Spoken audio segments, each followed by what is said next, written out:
Roy Williams is a marketing name. His clients want to buy whatever advertising sells the most product. It's Rick Dees in the morning. All communication should be poetic. Bring him in, please.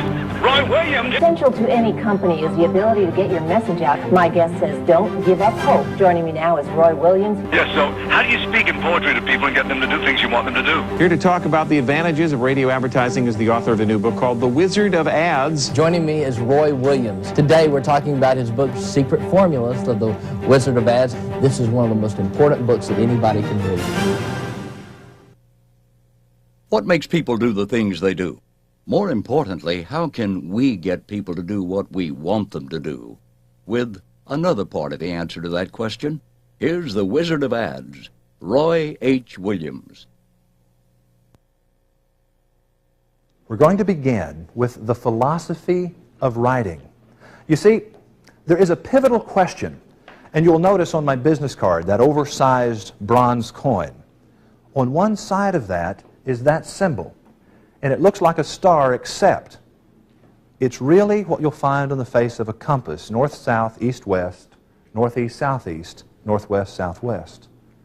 Now that's a very important symbol in my firm, because the question that we think is the most important question that can possibly be asked to a business owner, and oddly enough, even to an individual, about their private life, is this: how will you measure success? Until a person can tell you at what moment they're going to pop the cork on the champagne bottle and dance in the street, until they can tell you when they're going to do that, neither you nor they is qualified to design an ad strategy. In Alice in Wonderland, it was the White Rabbit, I believe, who said, when you don't know where you're going, any road will get you there. And if you don't know what you're going to measure or how you're going to measure it, how can you possibly hope to accomplish anything? As a matter of fact, the pivotal question and the reason for the symbol from the face of the compass throughout our company is this: what will success look like when it is achieved? Precisely what are you trying to accomplish? Which way is north? The North Star is the only star in the sky that does not move. Mariners have traveled the world by the stars, specifically one star, the North Star. Why that one? Because it doesn't move. Did you know that in the sky, every star moves throughout the night in an arc circling the North Star? If you take time-lapse photography pointed at the North Star and you let the shutter stay open all night, you would see that every star in the sky sweeps in an arc around the North Star. It's because of the tilt of the Earth, the rotation of the Earth, blah, blah, blah, blah, blah, blah, blah. The turning of the Earth. But the North Star is the one star in the sky whose position does not change. It's an ideal, if you will. It's representative of something that you set out to accomplish, and all your actions will be guided by that. It is the non-negotiable standard of your company. This is who we are, this is what we believe, this is what we'll never compromise. And this is what we're trying to achieve. We're trying to achieve that North Star.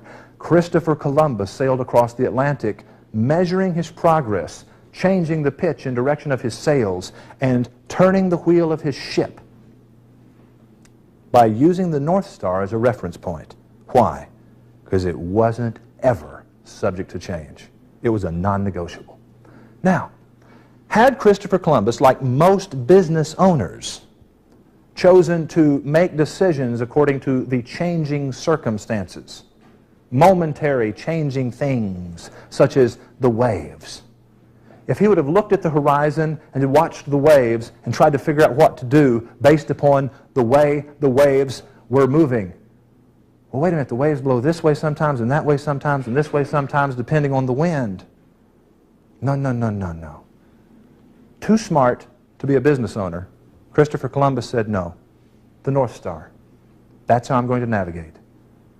I'm going to navigate by the star that does not walk around. That's what the American Indians called it, believe it or not. Columbus got here and found out, yes, the American Indian had already figured out there's one star that did not move. There was an Indian name for it, but translated it meant the star that does not walk around. If you have a client who is an advertiser and they have a goal that walks around, and you're supposed to help them hit a moving target, my advice is run like hell. You're never going to get there. You're never going to help them achieve their goal because they don't have a goal, and they have not defined how they will measure success. Now, how many people can name this sculpture? The sculpture is called The Thinker. Can somebody tell me who sculpted The Thinker? Rodin. Auguste Rodin. Thank you very much. Highly educated group. I'm here to tell you that words, not visual images, are the most powerful force there has ever been. I don't mean to preach at you, but if you will not believe the testimony of the neurologists and the psychologists of the world for the past 125 years, if you will not accept the medical evidence, maybe you should just turn to the first chapter of Genesis, where you'll find in verse 3, and God said, and a whole universe sprang into existence. And he kept saying things for 6 days, and on the 6th day he said, let us make man in our own image. Hold it! Let us make man in our own image. Let's make him a miniature of us, but not quite as powerful. What does that say about the power of our words? Words, my friends, are in fact the most powerful force that has ever existed. I believe that the universe exists because of the power of what God spoke into reality. Bam! And there it was. Now, words are electric. They carry an energy, and they should be chosen according to their emotional voltage. If a word does not shock a little, you can be sure the hearer is not jolted or moved.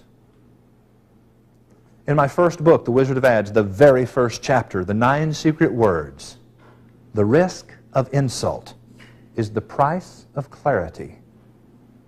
Do you have the courage to speak clearly? Now, what makes my thinker think is that he thinks not only with the brain, but with his knitted brow, his distended nostrils and compressed lips, with every muscle of his arms, back, and legs, with his clenched fist and gripping toes. That is what Auguste Rodin said about the thinker. Seeing it now with our ears, we find Rodin's thinker far more interesting than when we saw it only with our eyes. Words are the most powerful drug used by mankind, is what Rudyard Kipling said. The average writer, unfortunately, will position the reader, listener, or viewer as an uninvolved bystander. They will talk at someone. Wah, wah, wah. A good writer, however, positions the reader as an interested observer. They talk to someone. But great writers involve the reader, listener, or viewer as an active participant in what they write. The customer becomes a participant in the story. They see themselves in what you say. Every ad is a story about someone or something. Who or what will be the subject of your story? Will the ad be about the product, the store, the owner, or the customer? You see, the best ads are always about the customer. You are standing in the snow, 5 1/2 miles above sea level, gazing at a horizon hundreds of miles away. It occurs to you that life here is very simple. You live or you die. No compromises, no whining, no second chances. This is a place constantly ravaged by wind and storm, where every ragged breath is an accomplishment. You stand on the uppermost pinnacle of the earth. This is the mountain they call Everest. Yesterday it was considered unbeatable, but that was yesterday. As Edmund Hillary surveyed the horizon from the peak of Mount Everest, he monitored the time on a wristwatch which had been specifically designed to withstand the fury of the world's most angry mountain. Rolex believed Sir Edmund would conquer the mountain, and especially for him they created the Rolex Explorer. In every life there is a Mount Everest to be conquered. When you have conquered yours, you'll find your Rolex waiting patiently for you to come and pick it up at Justice Jewelers. I'm Woody Justice, and I've got a Rolex for you. Now, that 60-second radio ad was far more interesting and vastly more effective than most ads for Rolex. Why? Because it wasn't about the damn watch, that's why. You see, there is no intellectual justification for spending $15,000 for a watch. There's no reason to spend that kind of money to know what time it is. I can find out what time it is for free. What time is it? Now listen. When the heart and the mind will follow, I've been telling you this over and over again, the ad was a better than average ad because it was about the customer. It was about the kind of person that would wear such a watch and why they would wear it and what it would mean. In every life, there's a Mount Everest to be conquered. When you have conquered yours, you'll find your Rolex. You will find your Rolex waiting patiently for you to come and pick it up. And then we tell you where, and then the man who has it assures you that yes, in fact, he has one for you. The name of his company appeared one time in the ad. No street address, no phone number, and it sold a record number of Rolex watches. We broke every rule of advertising. We did not say Rolex 7 times. We did not say it takes the world's finest craftsman a full year to make a Rolex. Because I'm convinced there's a lot of people that are not impressed by that. They're thinking, you need to get you a little faster craftsman, boys.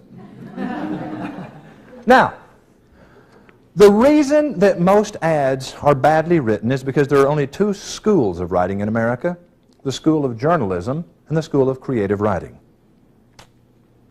Worthy schools, marvelous schools, but largely ineffective to help persuade. Here's why.